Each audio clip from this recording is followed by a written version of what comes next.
You could come out of the dock with a boat, and the first wharf out of the dock would be A1 Woodwall, and that was both sides of Johnson's Lock, and that would be called a short shoot. The next one would be Mile End to the Timber Wharf there. Then you've got Feather Wharf and Harmers above Mile End. Then you'd have stuff for Hertford Union that went from Harmer to Palmer's down in Hertford Union. Timber, this is. Or you would take Timber Bowl. You could come out of the dock with a boat, and the first wharf and you would deliver them would be A1 Woodwall.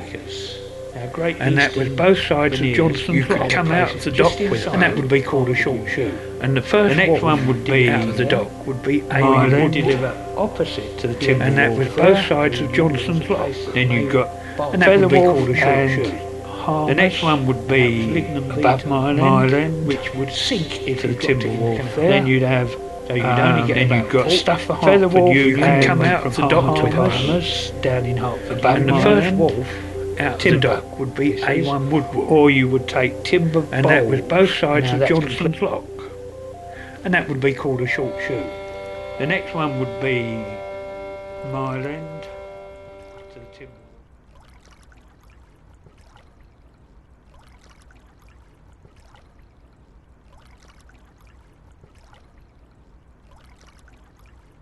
Regent's Canal, where the worst thing that might happen is that you are mowed down by a banker on their bike who is late for work.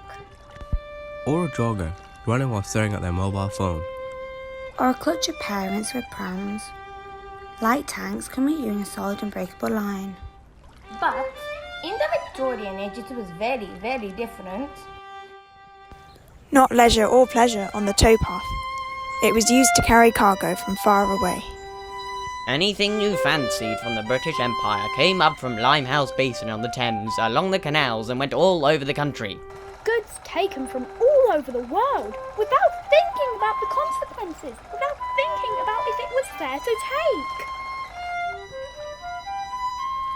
Ivory, spices, marble, mahogany, wooden things that go bang in the night. This is the first ever bomb disposal expert, Major Sir Vivian Daring Regent, the Royal Artillery Inspector of Gunpowder Works, for Queen Victoria. Ladies and gentlemen, I have the honour to furnish the following report on the explosion of gunpowder, which occurred on one of the canals in Regent's Canal, on the 2nd October 1874, by which 3 lives were lost. Apparently, because of the explosion, fish rained down on Islington. Apparently, they didn't actually land on Islington, but dead fish did hit the West End. Whoever let specifics ruin a good story. #fake news. This story is true though. Apparently it happened at night, which is why fish landed on the streets and not on people. Could have been any time of day during lockdown and no one would have got fish on them. Yeah. Streets are so quiet. This story is good though. Gruesome, scary, and... If I may, as I was saying, I was thus enabled to examine the scene and neighbourhood of the explosion within a few hours of its occurrence.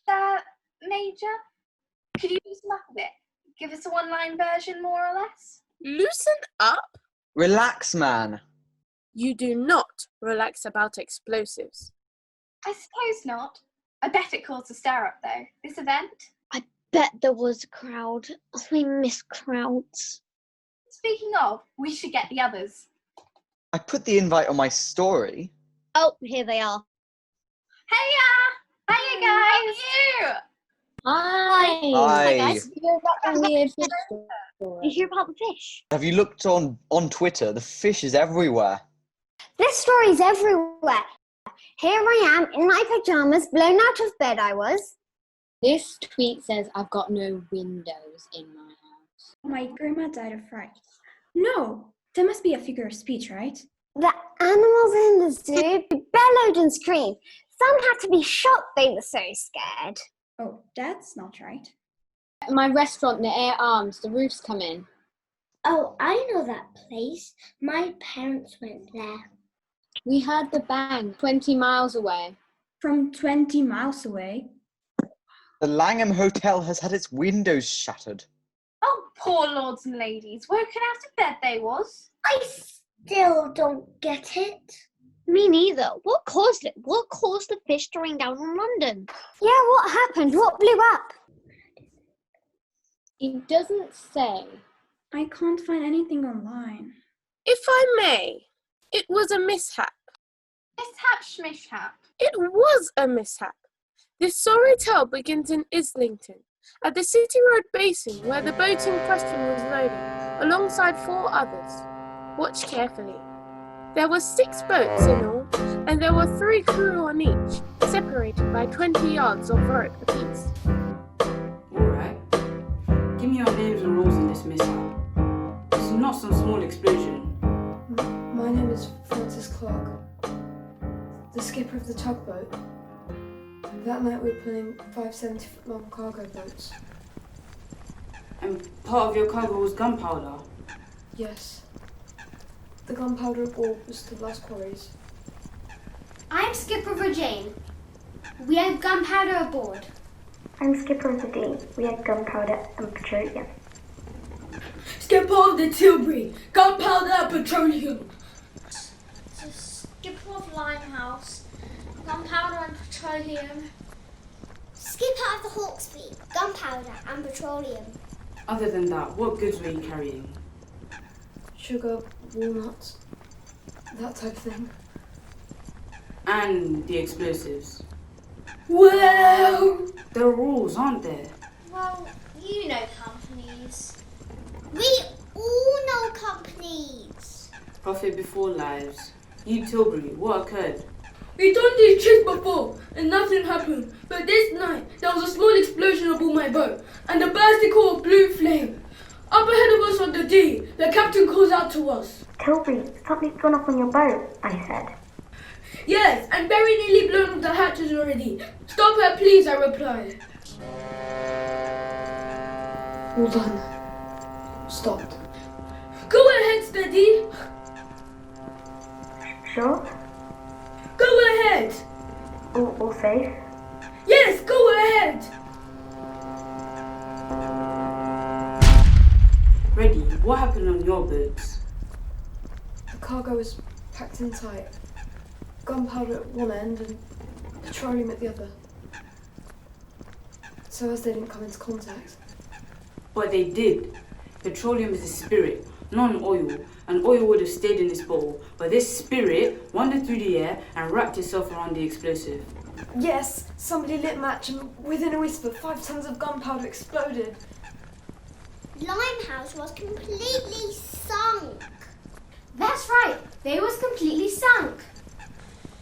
That's right, we was completely sunk. Thank you, that will be all for now.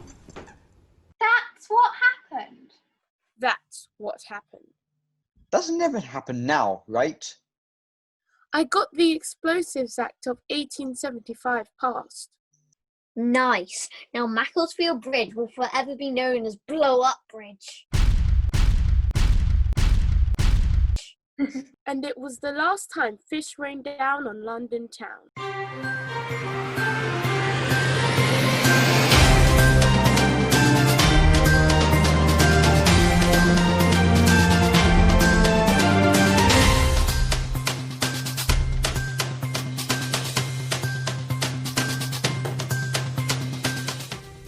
Welcome back. There was chaos down at the canals today as rising temperatures saw the queues for ice cream grow. Workers and students alike were fighting to get a cone. Ice cream mogul and Swiss millionaire Carlo Gatti will be raking it in today. Absolutely, Gerald. Absolutely. This just in, I don't believe it. This is coming live to me now. A worker at the Gatti's Ice Factory has fallen to their death after slipping and falling into the ice pit. Ouch, that's a nasty way to go, Francis. Absolutely, Gerald. Absolutely. It's chaos down there apparently, and at the canal as word of the accident is spreading. We go live to the scene now. Take a look at this. We're workers. We move stuff around. Bale look. Yeah, Bale looks good. You can do anything with a Bale look. Dockers looks better though. Ice look. Anyway, I'm carrying sacks of coals, sacks of grains, sacks of wools and spices. Off the boats, chuck them onto the docks, and up the canal they go. I'm a dreamer. The water's dirty, but I love the romance of the canal. Me too! I love the canal! I sell pennilets, all flavours. It's been crazy today, like so hot. Most of the time, I wash up the cups in the canal. The ice actually comes from the frozen Regent's Canal in winter. The barges make life beautiful in the canal, and the ice cream. Yum ice cream! Lemon sorbet, dark chocolate, vanilla with double cream. We also handle vanilla pods. Send them over to Carlo Gatti for his ice cream. For that, you need clean ice from Norway. It seemed an incredible idea, shipping ice up the canals, and the profits, oh. In my homeland of Switzerland, we dig pits in the glaciers and store goods in them. It gave me the idea. So yes, I built ice pits 12 meters deep, 10 meters wide, and filled it with Norwegian ice. Of course, it can be dangerous. Yeah, we worked on the Gatti for a bit as well. Frostbite all over our fingers. Ice. I was there when it happened. When the man fell. Me? Nah, I didn't see it. I was on break actually, getting an ice cream. Ironic. It was horrible. He slipped and he toppled into the pit. There was blood all over the ice. Raspberry ice, pink and red swirl. Oh. And strawberry! My ice cream is pure. Poor guy. Horrible business. What's more, your ice cream is only pure if you're a toff. Us lot, we still have canal filtered ice going for our stuff. I just sell what they give me. Is that my fault? Those toffs don't buy their penny licks from me, that's for sure. Lady Margaret Ponsonbury Farty had lovely cherry ice. Oh, and Lord Spivington Crumbly had an ice sculpture in the shape of a horse. Class war it is. Our mate was killed. And did you hear about the accident? Oh yes, I heard about that poor man who fell. Horrible business. Oh yes, just tragic. Her Majesty is rumored to love Gatti's pineapple whippy. One day this will all be ancient history, you know. Isn't life funny like that? I will be so old. I give people what they want. This just in. Swiss millionaire Carlo Gatti's antics have been banned by Parliament today. 1875. It's a new world. Absolutely, Gerald. Absolutely. Apparently, canal water, ice, and therefore ice cream is said to contain lice, bedbugs, fleas, straw, human hair, cat hair, dog hair. Well, that's ruined my summer fun, Francis. Absolutely. Diphtheria, scarlet fever, enteric fever, diarrhea. Ugh. This is the olden times after all, Francis. 1875, you know. Then how are we here?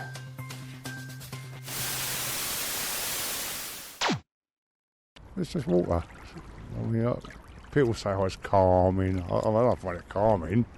You know, it's nothing special about it. Look, it's just because it's the canal or the sea. You know, you go down to the beach. You don't go down and say, oh, I'm going to look at the pebbles. You want to see. You want to see the sea. And I suppose it's the same with this.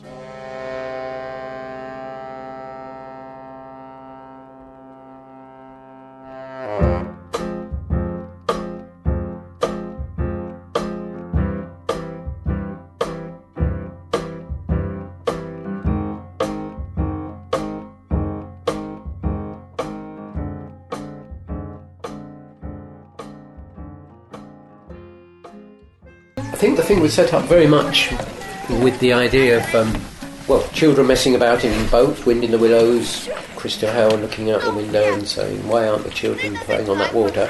And it's very much thought of as an adventure playground on water, really.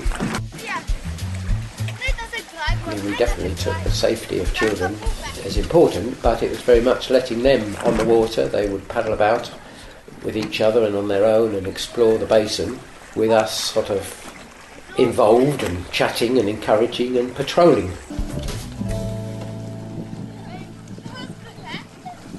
Our family has a long association with the canal. My mother was born in Ada Street, just off the Broadway Market by the Captain Mutton Bridge. Mum told me that her dad, who was a real drinker, when he used to get drunk, he drank in the Waterscott pub, would tie his hanky around his waist as a lifebelt and dive into the canal off the bridge. I imagine that he did jump in, but I can't believe the hanky went around his waist, unless it was really large hanky or he was really small. My dad ended up running the pre-assembly line for gas ovens at the Burnham Street, which is on the old gasworks site by the canal. I remember when I was about 7, that was in 1959, that he began coming home with brown paper parcels under his arm. We only lived about 10 minutes walk away. Because we lived at the flats, the old flats at Copenhagen Street, we would only just walk down the hill and it would bring you down to Preedy House, Carnegie Street, and that was the entrance there, so 5 minutes. So that's where Dad would bring us with the bamboo rods with the little nets that he'd buy from the oil shop at Pentonville Road. And we'd get tadpoles, I think, so it was a big palaver with sandwiches. Would you believe it was 5 minutes from the house, but in your mind, all these things, it was a big thing. And it was wonderful, and I thought, and then, like people say, little things please children, obviously. Go over to Haggerston, to where the shops were, the Haggerston shops. I used to go over the bridge, but I was fascinated by the canal. I used to see this stretch of water that runs along, and I was never allowed to go there. It was only later on in life, later on in life, maybe like 9 or 10, that I actually used to skulk off with friends and go down by the canal, and I was fascinated by it. I used to see people fishing, and obviously, as time went on, we used to fish in the canal, and I was absolutely useless. I don't think I ever caught anything, and on occasions I used to jump in and have a swim around. This time of night, there would be people working over there. Some of the factories there was 24/7. Like the brewery and that. They'd be working, so you'd get the noise of that. Now, so I can hear is ding ding for the bikes. Ding ding. I mean, we've got an estate there that I was brought up on. It's coming down. So all the people they've lived there for years, have been put elsewhere. From my bedroom window, to my left, I could see Thorley's, the cattle food factory. They produced this cattle food, and we called them, I don't know what they were, but we called them locusts. And it was hard black material on the outside, but soft material on the inside, which they used to feed to the horses. And me, being the best swimmer, I used to swim across, and I used to throw the locust over to the other boys, and you used to hear them shout, "Here, Fred, here, Fred." And one day I heard a deep voice say, "Here, Fred," and it was my dad, and I got a real good telling off. In them days, nobody was ever allowed on that canal bank, and it was patrolled by a policeman on a bike. Nobody knew what his name was, but we all knew him as Long Tom. And when he first came onto the canal from Caledonian Road Bridge, we could see him, and if we were fishing or swimming, we had time to climb over the wall and get away from him. But even if he caught us, I'm sure he wouldn't have done anything, just told us off, because there's no point in prosecuting or fining us, because nobody had any money anyway.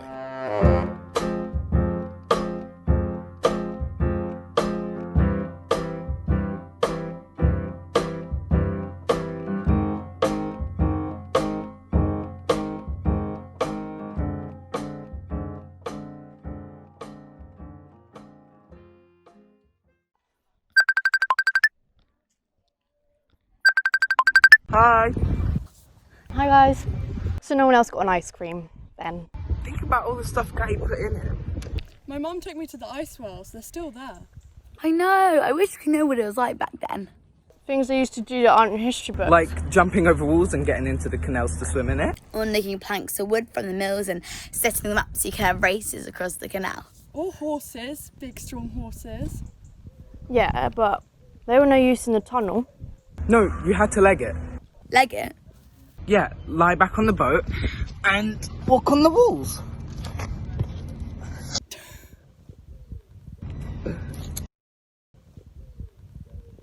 Guys, I just found a tunnel. I'm going in. Dot, be careful. Dot? I'm scared of the dark. Oh, you're not helping, Ben. It's creepy in here. It's a long tunnel. I'm using Find My Friends. Okay, Dot? I found you. It's 880 meters. Wow.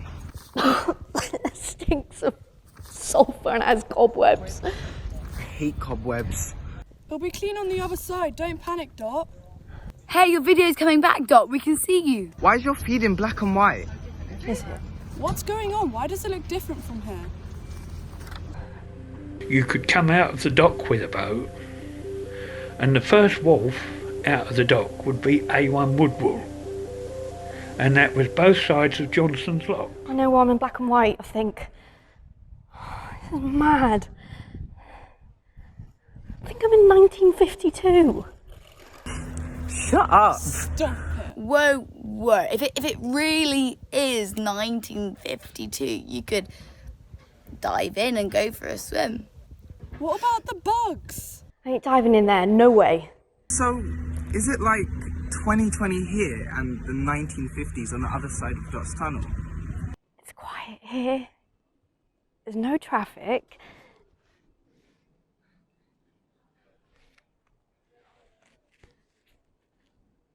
I like it. No traffic here right now. Oh, wait, Wi-Fi. No signal. Nothing. Then how are you still calling I us? don't get it. No computer games. No central heating. I still like it. It's different. Oh, guys, I've got to go. I've got a maths test. Better be going home. How do I do that? Find a hole in the tunnel. Okay. Okay, I'm running.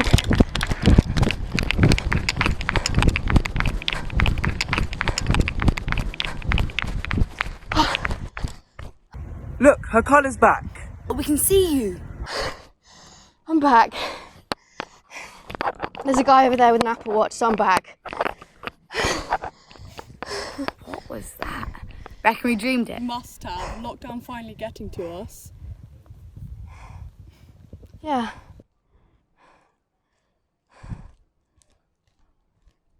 Totally.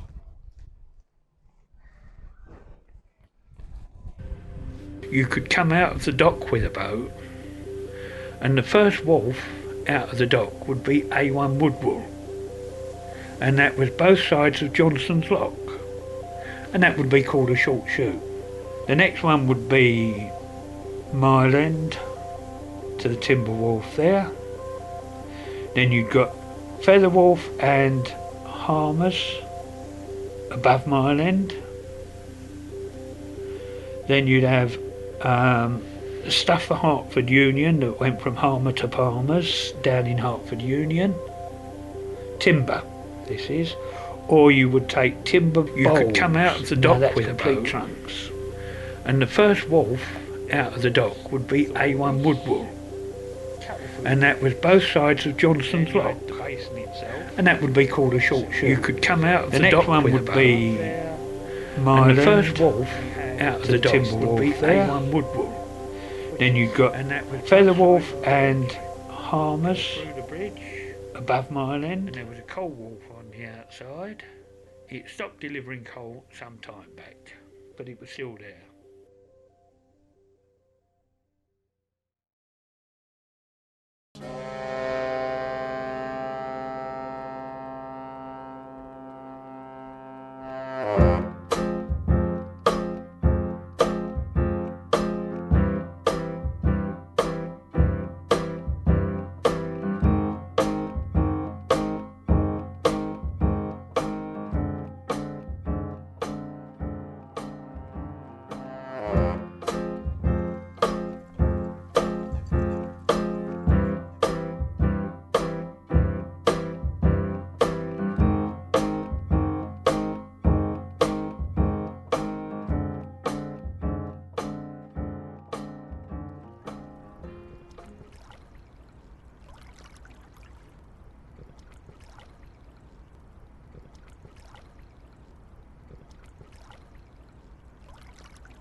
It's just water.